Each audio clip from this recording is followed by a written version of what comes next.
the like water that's more protected, the water that's less upfront. It's not the water that necessarily always wears its heart on its sleeve, and that's why it's associated with the scorpion, a desert creature, an environment where there is water, and water is of tremendous value, but it's not something that you're just going to see if you're dropped in the desert and you don't know where to look. So I found that your intro had that kind of mysterious, slightly guarded quality, a little bit cryptic, and that's a very common Scorpio thing. I also think that I heard a little bit of your Virgo sun in the intro as well. Being somebody who's able to do a lot of things, I think that being able to notice the details is what helps you translate your skills from one field to another easily. So I see that earth sign helping you on like a lot of practical levels in a lot of different contexts as well. And then you have your moon in Taurus. The Taurus connection for me, I know you have a really strong Venusian side. I've just seen that from you from following you on Twitter. And Taurus is one of the domiciles, one of the homes of Venus. So to have your moon there, it would reflect that your sense of being at home and being secure would have a lot to do with the Venusian quality of your surroundings. You would also find that your emotional world probably revolves around the material world. It's close to home. When you are seeking comfort, you're not like intellectualizing or philosophizing. You're maybe cooking or curling up with some like cozy blanket or something like that.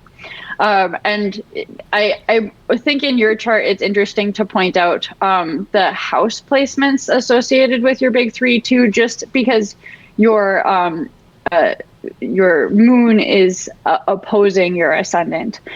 So the first impression that you give might be missing a lot of your emotional world, because that's a part of you that's sort of showing up in a different area of your life.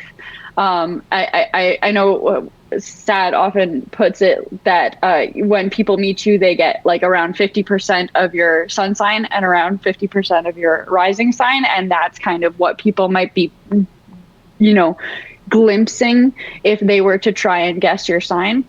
And it's interesting that the moon, I think, in this chart might be one that the Scorpio in you is able to keep hidden well and might enjoy having that emotional life be a little bit separate and a little bit mysterious. I wonder if anything about my thoughts on your big three jump out at you. Well, probably the last part. I'm sort of unintentionally enigmatic a lot of the time. I think I'm being transparent, and then people don't always know what to make of me, which confuses me sometimes, but that's life. Yeah, it's interesting because you have your first house in Scorpio, and Scorpio placements, typically wherever that sign is in the chart, will often bring a level of secrecy, even if it's unintentional. And the first house actually has the connotations of being who you are, also often kind of like your physical expression, your sense of fashion, your sense of initiative in the world. It's all about like us, who we are as people, who we want to be, who we want to be perceived as.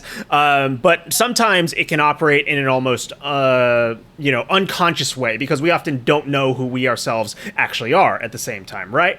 And one of the interesting pieces there too is that you have Pluto, which is like it is an outer planet that has the most affinity with Scorpio as a sign, and so whatever house Pluto is in, it'll tend to also bring a level of secrecy, of control, of like guardedness. There's almost like an element of survival that's attached to Pluto, and it's interesting that you have Pluto in opposition to your moon placement here, because this moon placement is, as maybe said, it's all those things that have to do with how you react to things emotionally, where you find comfort. And in Taurus, it's often these very Venusian sorts of themes of like, fine food, luxurious massage, like beautiful surroundings, especially nature. Taurus likes nature stuff a lot.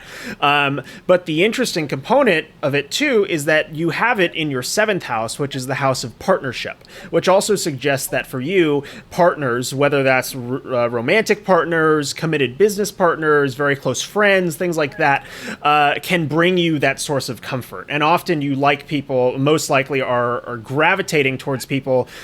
Well, it's usually one of two things. You either gravitate towards people who are very Taurean in nature as well, like you. They like to have fun. They like to enjoy themselves. They're a little bit more slow paced. They're very, sensual sorts of people. Or it can be that that's how you approach other people in a relationship, where you're often giving other people that, like you're creating that space for that really lovely sort of experience to happen with other people. But what's interesting is that it's in opposition to your Pluto quite closely, and Pluto in the 1st is almost like a sort of, it's like this need to defend the self, to understand the self, to transform the self. It is almost like it can, wherever Pluto's is, it has themes of compulsiveness, of obsessiveness, of this desire to like transmute and change constantly. It's like a very much a destruction to create something new, like clearing out the road, clearing out the entire town so you can build a new town or a city or a castle or what have you. So I'd be curious to know if that's sort of like a dynamic, because the opposition implies that, even though you have this part of yourself that's very emotionally tied to other people, there can be this part that's almost like Pluto often says, no, that's dangerous. Like that's scary. That's not safe. We have to do something to protect ourselves from that thing. Does any of that resonate for you? Attachment and severance? Yeah, absolutely. Yeah, I think so. I mean, not just people. I think for a long time, I have stopped doing this after too many regrets, but for a long time, sometimes I'd respond to feeling sort of cramped or cluttered, even mentally, by just throwing out all my things, or very nearly all my things. So I have a lot of cherished possessions that have ended up being donated away or thrown away or God knows what. I stopped doing that after I had to start buying things again. Yeah. That I just threw out a few years ago, and sometimes they weren't available anymore, and I'm like, maybe I shouldn't keep doing this all the time. Yeah. It's interesting because I've also had another client who did the exact same thing, and they had Pluto in the 2nd, but Pluto in the 2nd is more about like your personal possessions, your stuff. So it's interesting that you mentioned that they're like cherished objects, because were they more like sentimental objects that you were attached to rather than things of value? Because that's what we would put we'd put sentiment into the 1st house, because it's you, versus just stuff that you own in the 2nd house. Where does that land for you personally?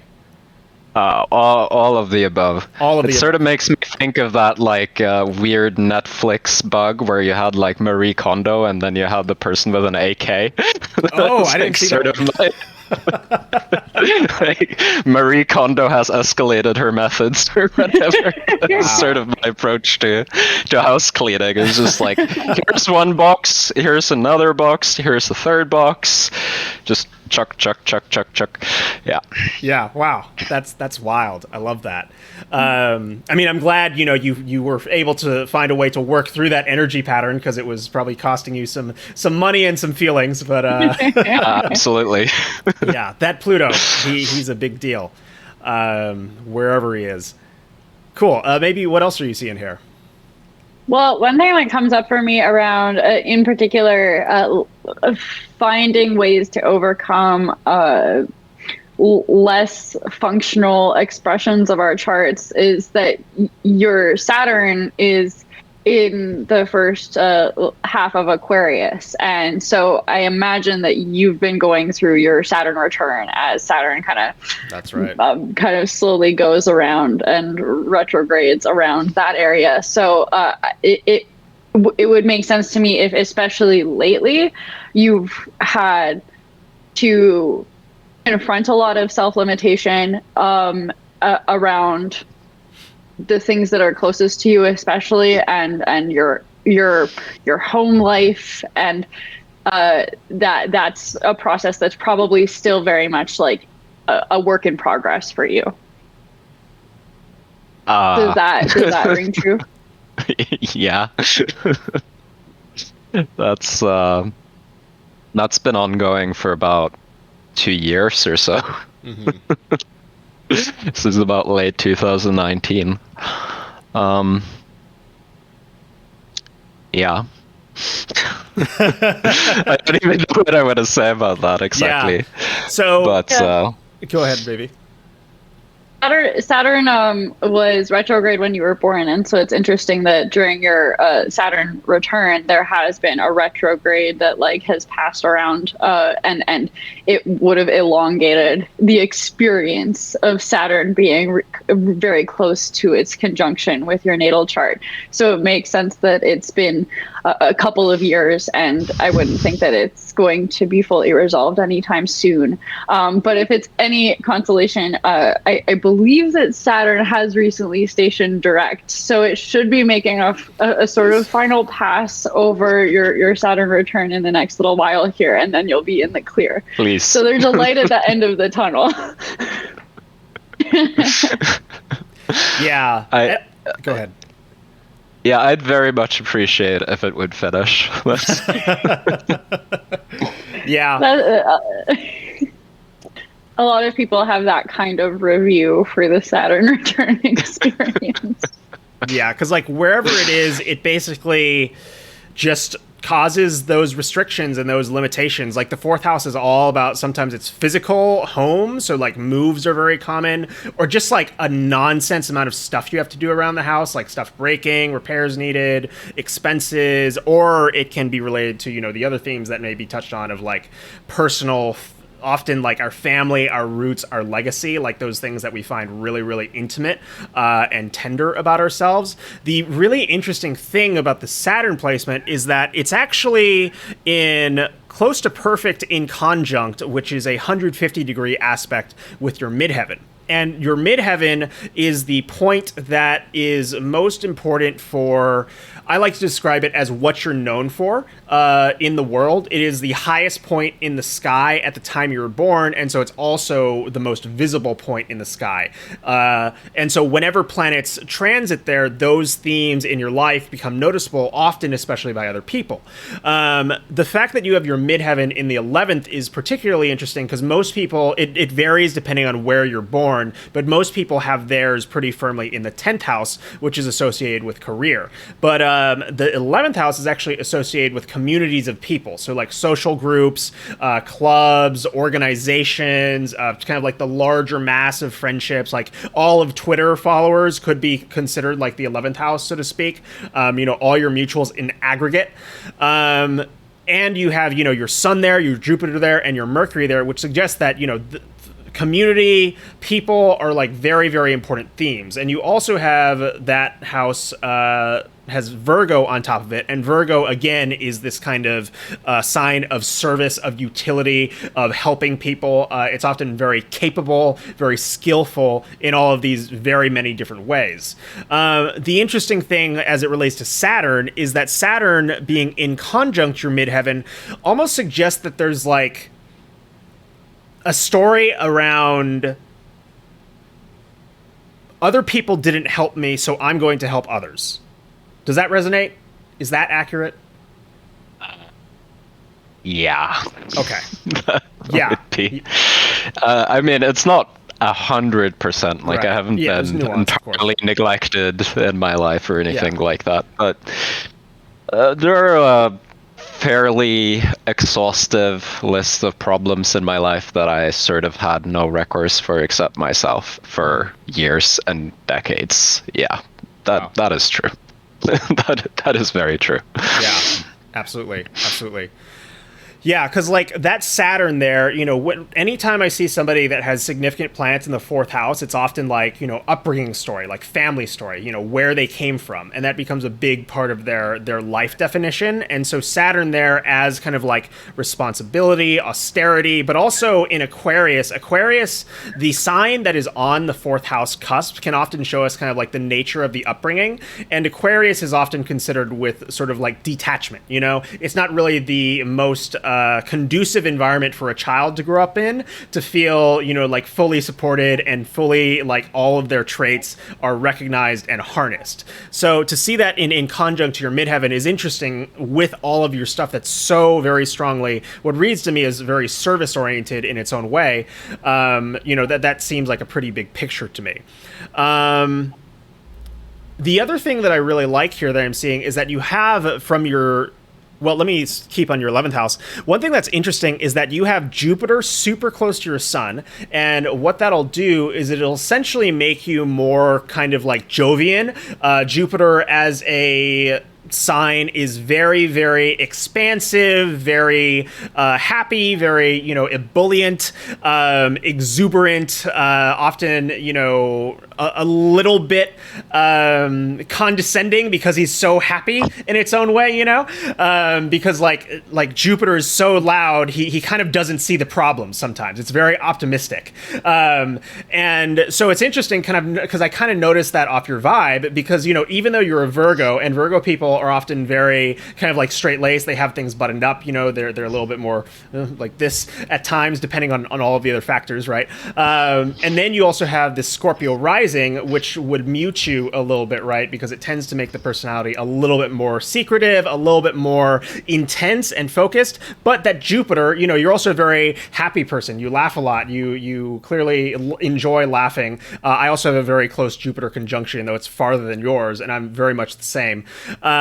So I love that, but you also have Mercury super close there too. So you kind of have like this very interesting blend of like Jupiterian, Mercurial, and Mercury is all about thinking, thoughts, words, messages, ideas, communication, language, all those things. So all of those themes for you that's kind of like the core of your identity because you have essentially a superstellium. A stellium is 3 or more planets close together, and yours are super, super close all together. Does that resonate for you?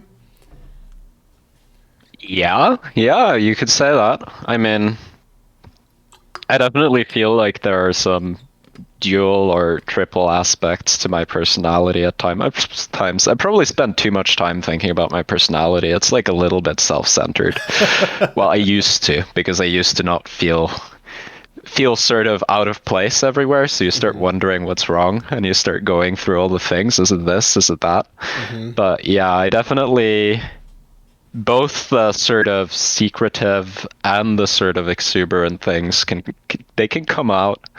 And when I'm very much in that mode, yeah, sometimes people get hurt, sometimes people are upset at me, and I'm not even being mean. I'm just sort of probably just not even all that interested in the emotional aspect of what's going on. And then people are like, hey, but I have feelings, Yeah.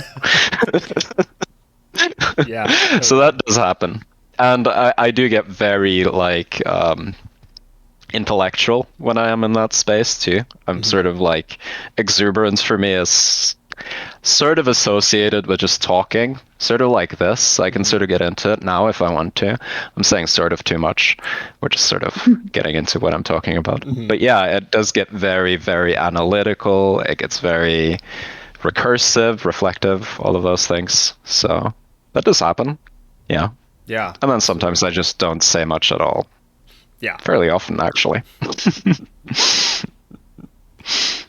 I'll turn it over to you, maybe. Yeah. One other thing that I thought is really interesting about your chart too is that you have a 12th house Venus in Libra. And as you're talking, I'm thinking a little bit about how this is another place in which we've got a lot of Venusian quality. Venus is in, again, her own sign, but this time it's the air sign. So that is the more intellectual expression of Venusian energy. It's the kind of energy that really would appreciate classical music and fine art, that kind of thing. And I can see the way that could have like a very classy sort of expression to it, which I think some people could take in sort of a condescending way as well. If maybe it struck some insecurity with them. And then I also, when you're talking about this expression that is coming up around your stellium in Virgo, I also look at your Mars in Cancer in the ninth house, which is really interesting, especially there's something in particularly that you said, oh, it's like something along the lines of, I'm not being mean, I'm just not interested. Like, Cancer is a water sign and it's the cardinal water sign. So it's the kind of water sign that can be a little bossy if it wants to and is happy to get its own way.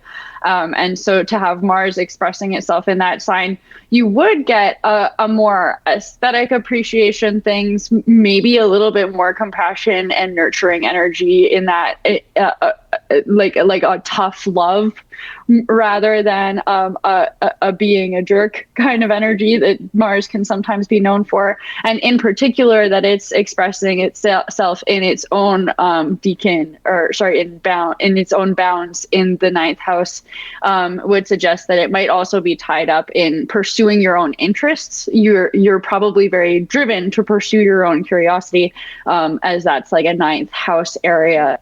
And I can see how with Mars being in the ninth house, I wonder if it can be like you're a little bit on or off. Like, if I'm interested, I'm 100% interested and I'm present with you and you have 100% my undivided attention. And as soon as I'm not interested, I am out the window. I am in dreamland. I am amusing myself in whatever way I know how, because Mars is going to get what Mars wants, and Mars wants to be entertained and interested and engaged in the ninth house. And I don't see it compromising much on that. So I wonder if that resonates with you.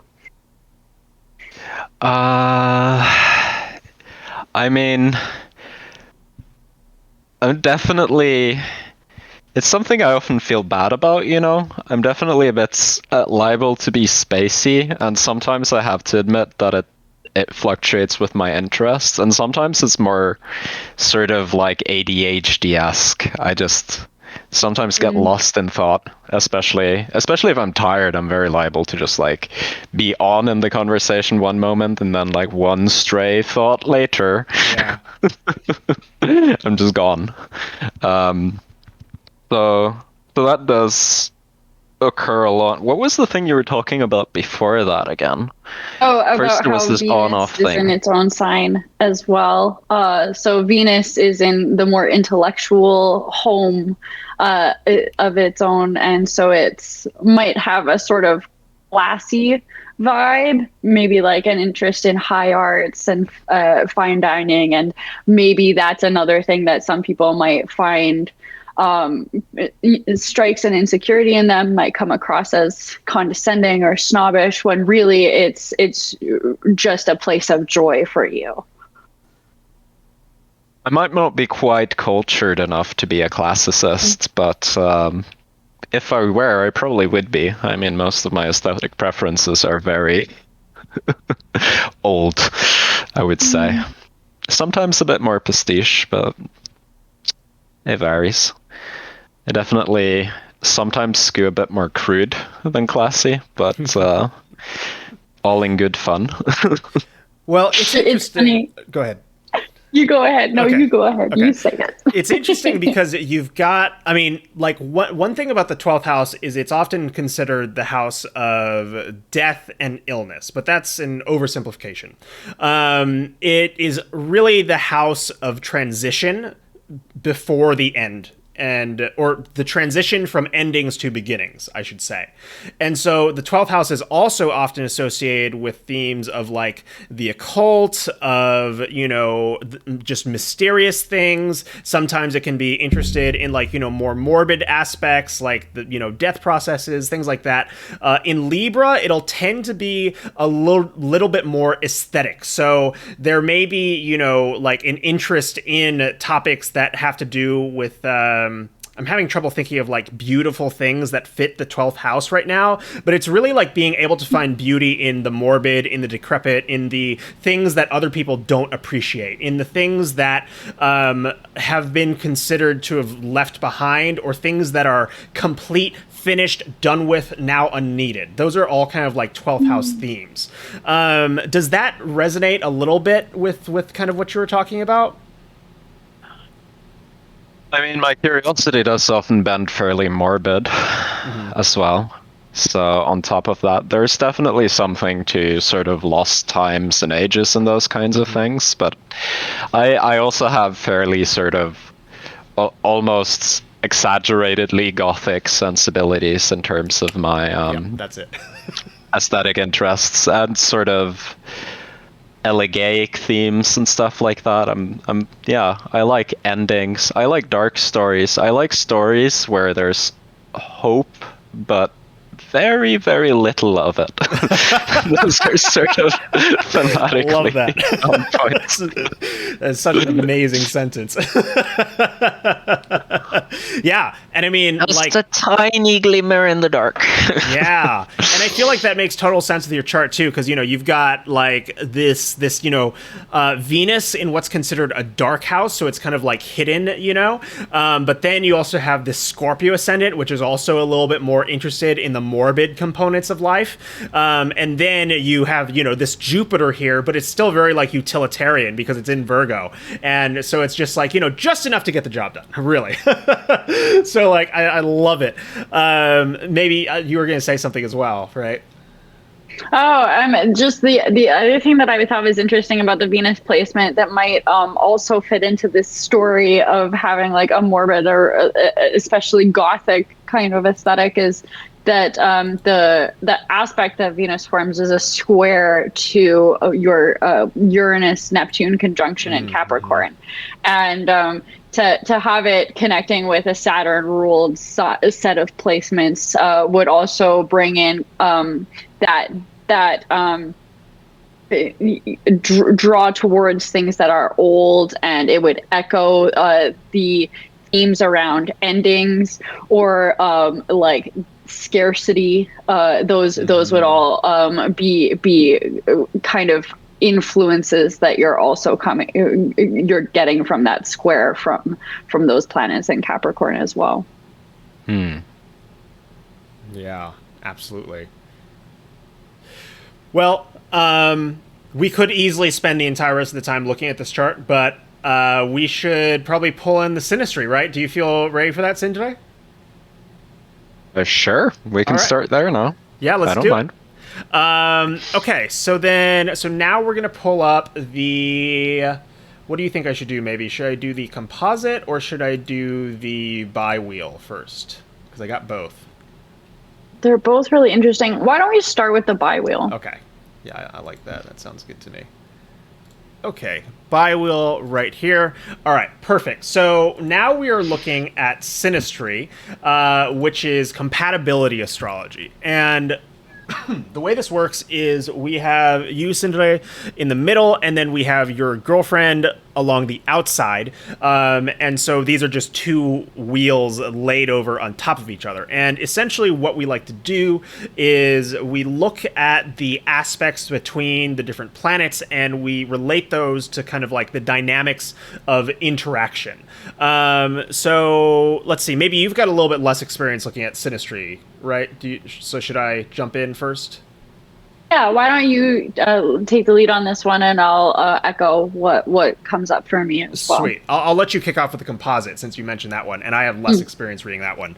Okay, sounds good. So perfect, yeah. So the first thing I like to look at is I like to look at I like to look at close contacts between two planets. So here we first see Mars and Jupiter so her Mars is on your Jupiter, your Sun, and your Mercury, and that's all like pretty significant. And generally speaking, in terms of synastry, you want compatibility between the elemental themes of people. So like earth signs and water signs go well together, fire signs and air signs go well together, but then they don't really cross very well. So like fire and earth or fire and water is a no-no, same thing for air and those two.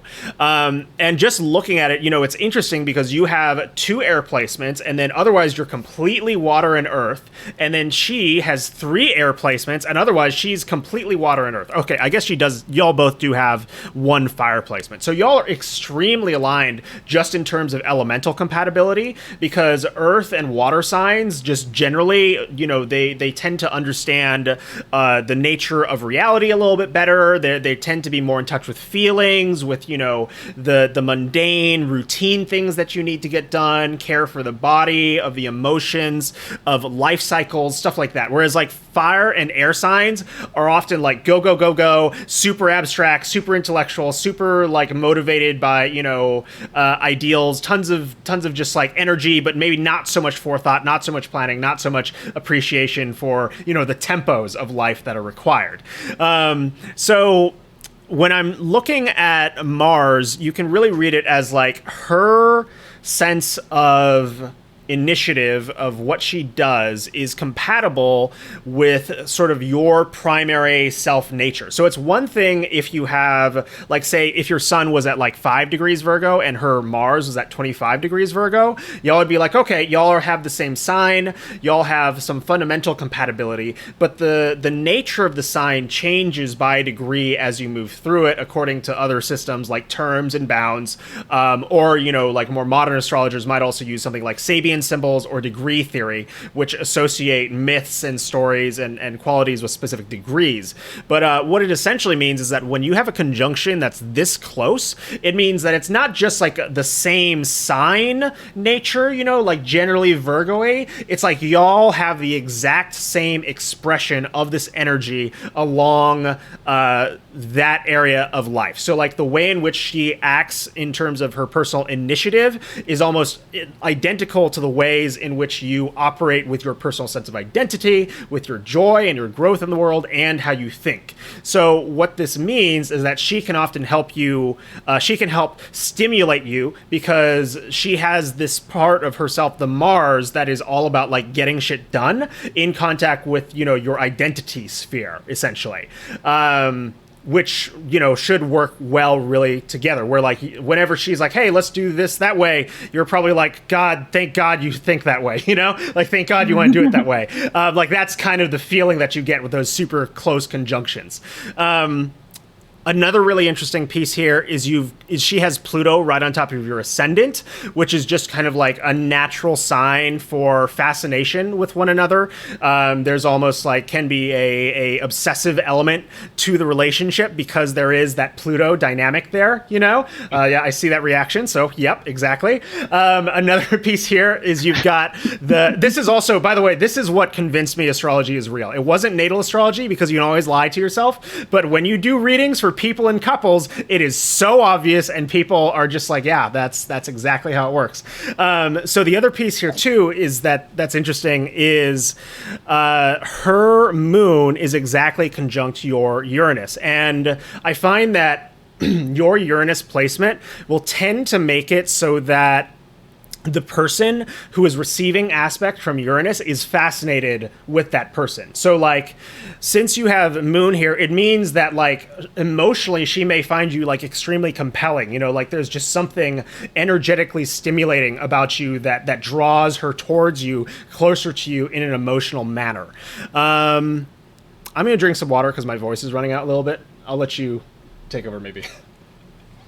Yeah, I think it's really interesting that I know you had talked about thinking that it would be interesting to look at the synastry because of these conjunctions. So when they came up, I was pleasantly like confirming that suspicion for you. I find that this Moon conjunction and the Mars conjunction are both really interesting, and they're both parts of the relationship that come from very deep down. Like I feel like the Moon is very connected to the unconscious, and the Martian nature is very connected to the animal. And so if you think of like the Moon card in the tarot with the lobster and the dog, it's like that, those to me seem like Moon and Mars kinds of themes.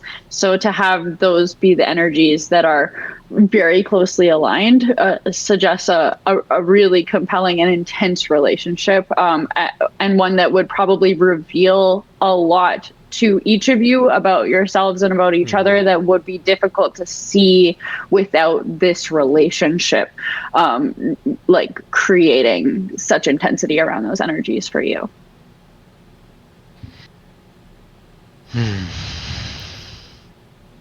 Did you want me to comment? Yeah, I think I'd like to hear what resonates with you so far. Well, all of it.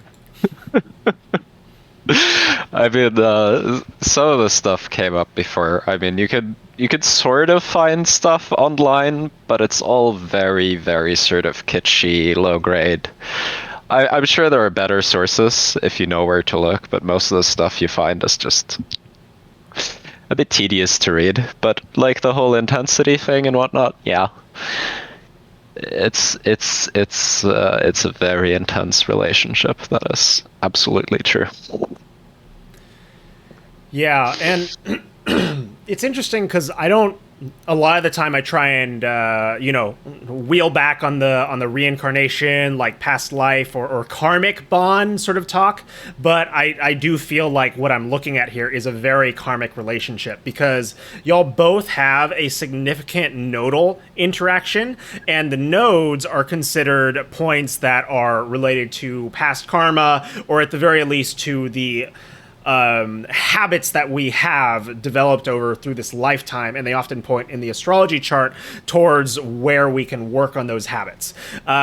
And when you see that in synastry, especially with the outer planets like Jupiter, Saturn, and then Uranus, Neptune, Pluto, and the node, whenever you have really close contacts with those planets, that often suggests a relationship where the two of you are meant to be together. It doesn't necessarily mean like you're soulmates or twin flames, or, you're all getting married or any of that. It also doesn't not mean that, to be clear. It's just what it is. So like some people come into our lives for a short period of time, some people come into our lives for the rest of our lives.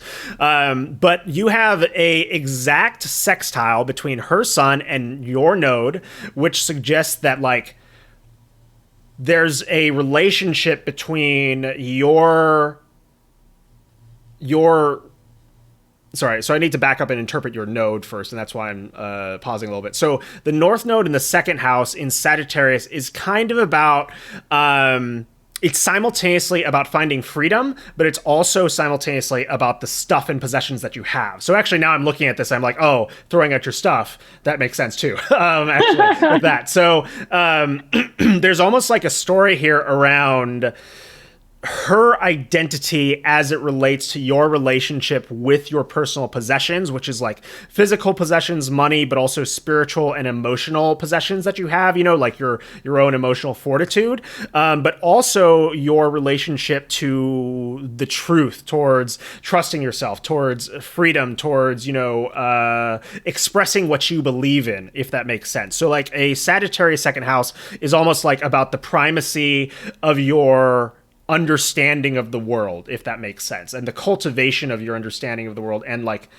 in a way that is like very acquisitory, that is very acquisitive. in terms of like gathering things, pulling things together, holding things together. And this theme is also kind of further suggested by the fact that it's very closely in conjunct your moon in Taurus. So it's almost like this sort of interesting relationship between the emotional component of Taurus, which very much does want to like gather things, that it wants to hold on to things, that's stubborn, doesn't want to let things go. And then this, node story that I think we could relate to you literally letting everything go, throwing it out, setting it on fire. I don't know if you actually did that, but whatever. That's the kind of like energy behind it, right? Does that relate to anything? I know that's kind of abstract, but that node is interesting to me. I'm not sure if I quite captured the relationship between the two things again. So yeah, so I mean, it'd be something like so let me see. Her sun is in her 7th house, actually. So for her, the way it shows up between the two of you is it's like her self-identity in terms of relationships with others has a collaborative relationship with your story around personal beliefs and the things that you hold dear, but especially your things that you hold to be true, and it's a little bit of a tricky interpretation. Like you might have to look through it for life to find it, and it might not be too valuable to spend much time here. But anytime we see a very close contact between the sun and the node, just in general, it suggests that y'all have some stuff to work out. Right. Well, that makes sense.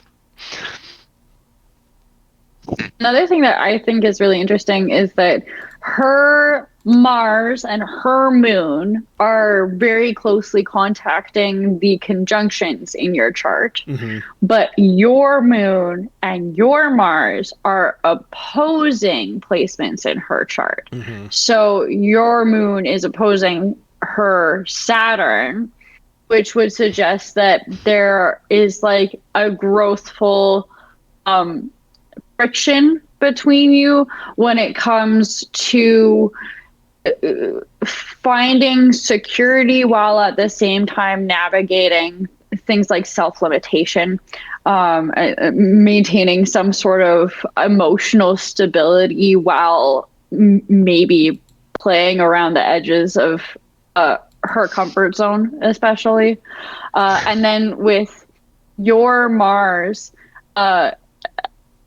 opposing her Neptune, there's a similar sort of challenge where I imagine that while this way that you present in terms of your initiative and your drive and your sexuality is intriguing to her, it may challenge a lot of the ideals that she came into the relationship with.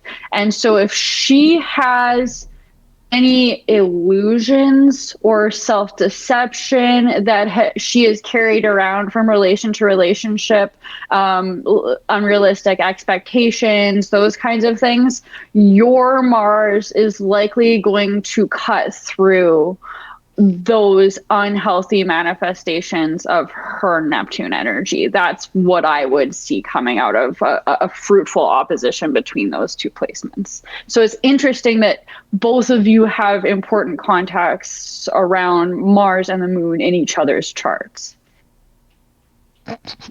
Sorry. Trying not to laugh. Related to that, no, that's all very accurate. Okay. I have disturbingly accurate. It's not like cold reading shit. That's very much on the money. Yeah.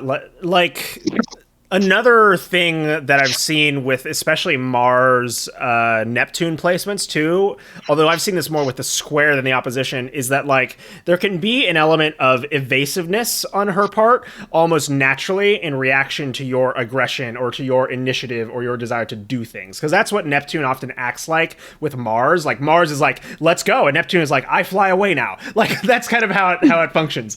And the other side of the Saturn moon thing is that, the flip side is that sometimes the person with the Saturn placement can be almost unintentionally like overcritical or over harsh of the person with the moon placement, especially to kind of like how they deal with their feelings or how they, structure their feelings, because it's almost like there's this tug and forth, as maybe pointed out, between, you know, like how you process emotions and how somebody else helps you cultivate those emotions. And oftentimes the Saturn is very strong against the moon, but a Taurus moon is pretty strong too. So that's good at least. But both of those are in fixed signs, so there's definitely like a lot of steady energy going along that line. I would not doubt. Yeah. Maybe do we want to pull up the composite chart since we've only got 9 or so left? Yeah, let's take a really quick look at it, and we can just point out the things that are really like bold about that composite chart. Okay, so I've let me just double check that we've actually. Sorry, let me validate this real quick. Okay, so we've got 26, 24, which puts that at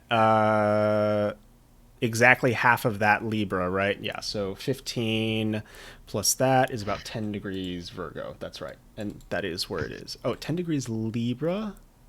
I guess it moved it over. Okay, that does make sense for the Venus, though. So I think this is correct. Yeah, this is a good composite. Yeah, this looks right to me. Okay, cool. I'll let you take it away, maybe. Yeah, so just to briefly explain the difference between this way of looking at synastry and the biwheel that we just looked at. The biwheel takes her chart and your chart and compares them side by side. But to put it in the language of like this Dr. Bear, who wrote a relationship book called Real Love, what he sees in relationships is that the relationship is the mixture of the two of you. And often one of us is blue and one of us is yellow, and we get together hoping to have a purple relationship. And in fact, when we mix us together, being blue and yellow that we are, we get a green relationship. And that's what we're kind of actually going to have to navigate, purple as our dreams may have been.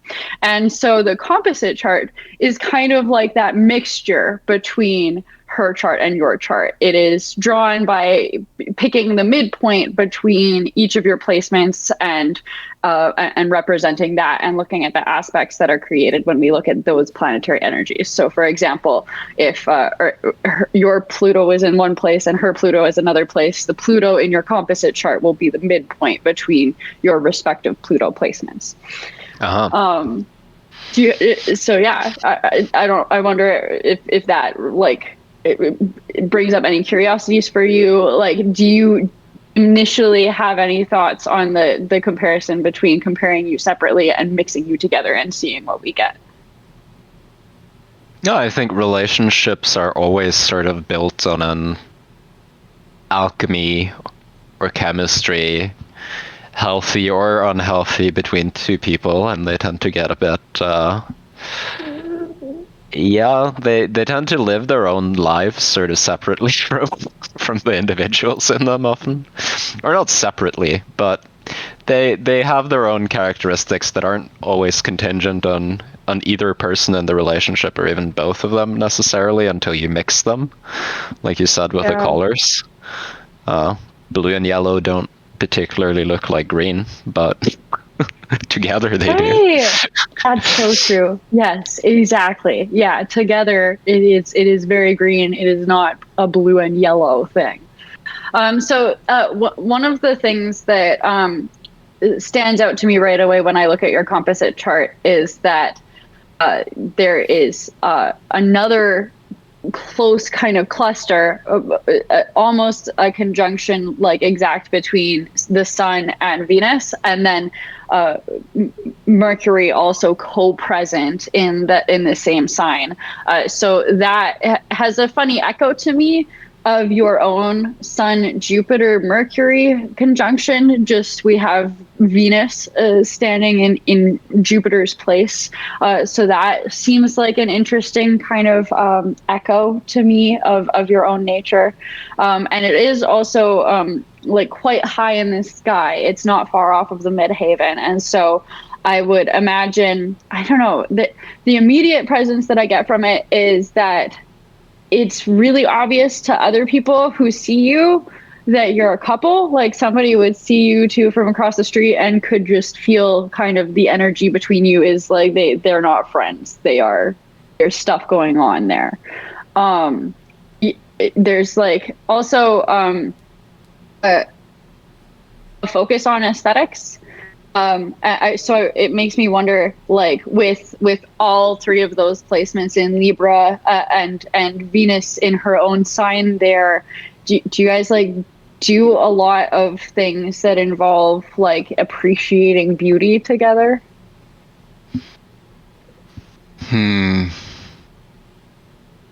Well, I think we could do more, but I would say so, yeah. Definitely. I'll ask another related question. Do y'all like to look good together? Is that a thing y'all do? Yeah, I mean, from the time we've spent together, definitely. Like in person. Yeah. Totally. I would say so. Yeah, because like another way to read the composite chart is almost like the function of the relationship as well. And so with the sun in Libra, it's almost like, you know, one of the major identity markers of y'all's relationship is beauty, is looking good together. You know, because you have that Venus so close to the sun, and then you also have that Mercury there, and then. You know, it's so interesting, too, that y'all have this Pluto right on top of your midheaven, which, again, is kind of repeating those themes of intensity. Because the midheaven, overall, would definitely be, like, the purpose, you know? Like the reason. Like, it's one thing to have all of these planets very high in the sky, and, like, oh, you can see them, they look pretty, but, like, the midheaven is the point. It is the absolute point. And so it almost suggests that, like, yes, a big part of what the relationship is about transformation, is about change, is about you changing each other. And that may not necessarily be easily won, because that's indicated by the square to Mars, and the Mars in Leo suggests that there can also be like a lot of pride in the relationship. There's a lot of, you know, like mutual understanding of like who you are and who you want to be, and that's in conflict with the need to change, to transform, to actually change from, you know, like green into purple, so to speak, to use that metaphor. And I also love that we've still got your node in the second house here, and then, you know, we still have, I was seeing this other thing. Oh yeah, like we've got this node Jupiter story with your 11th and your 2nd happening, so it's kind of like there's something about the things that y'all have together, that y'all hold together, that is almost coming into contrast or difficulty with, especially joy among friends groups, like Jupiter in the 11th in Sagittarius. Like, it wouldn't surprise me if y'all like to party together, or like when y'all are together, that's what you really, really want to do, or that's like what brings a lot of joy, because that's, you know, Jupiter in Sagittarius loves to party. He's at home there in the 11th, you know, lots of other people involved. Do you relate to any of that? Does that like make you reflect on things? Celebration, maybe. Partying, not so much. Okay. I think we're not very party-oriented people. Gotcha. Yeah. At this time, I would say. But there's a difference. I think there's still quite a bit of room for exuberance outside of parties, too, Mm-hmm. Yeah, to be fair. And yeah, exuberance is very much a theme, you could say, yeah. Nice. But maybe there are things I don't know yet. I don't know. It's not. Yeah, it's interesting. Go ahead, maybe. Oh, I was thinking it's I do see the ascendant for the composite chart being in Capricorn, and entering that space with Saturn and Neptune. So Saturn in its own sign, that being the rising sign, there would be a sort of maybe a little bit of seriousness to the relationship.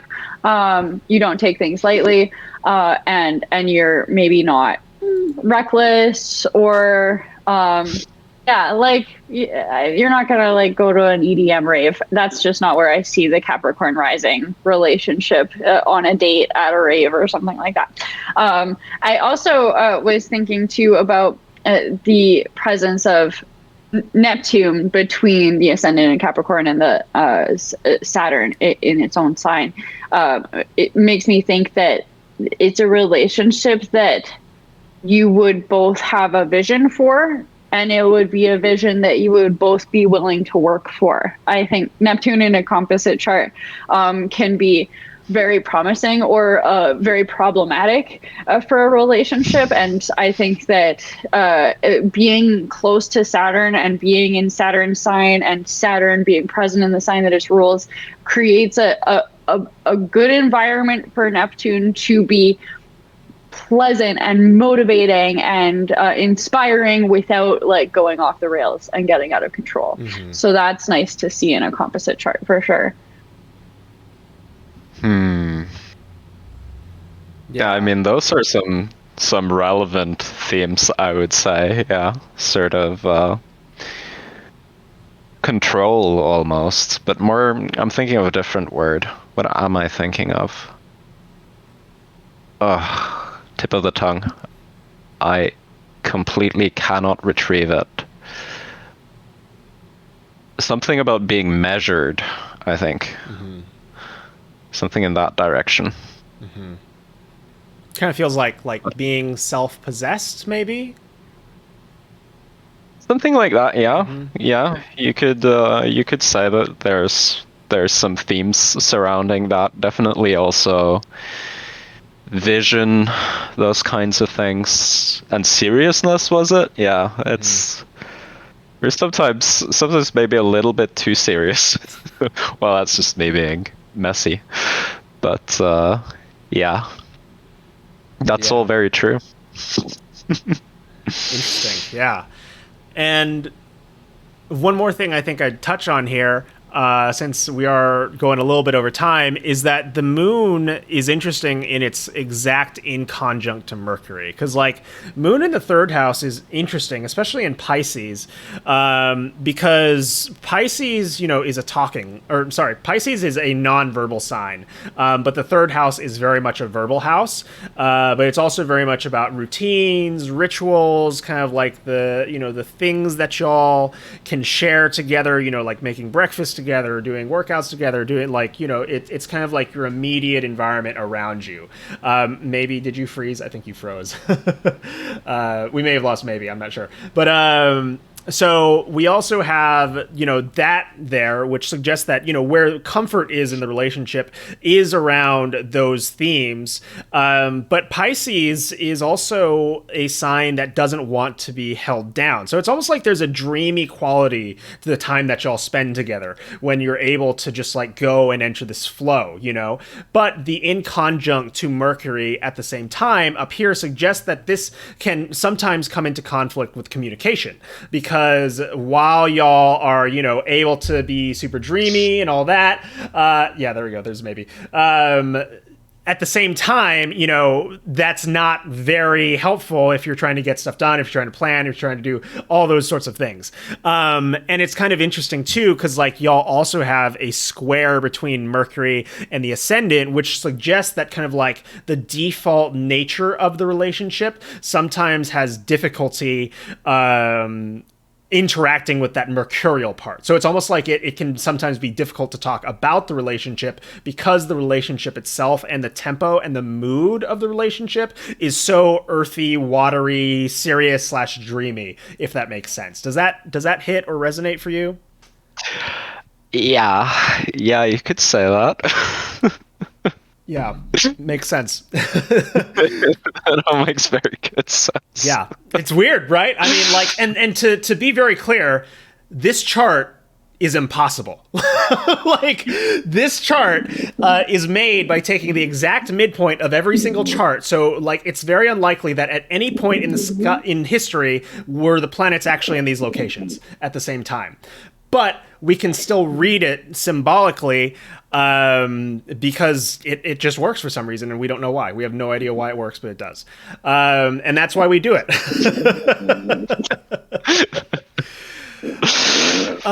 Cool. So as we wrap, maybe, Sindre, is there anything else y'all would like to touch on, ask about, etc.? Not off the top of my head, no. I'm sorry for my technical difficulties there. I caught your interpretation of something in the relationship being caught between serious and dreamy, and I was like, yes, that's the contrast I was looking for. So thank you for taking the torch from me there. I don't know really what happened there.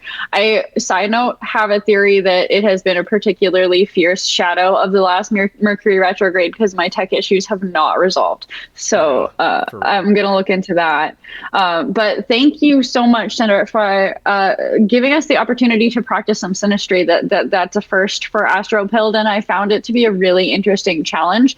And I think of the readings that we've done so far, this is one of the readings that I feel got a lot of resonance from you, to say the least. And so it's one that I think I'll find particularly memorable going forward. And I'd love to do something like this again.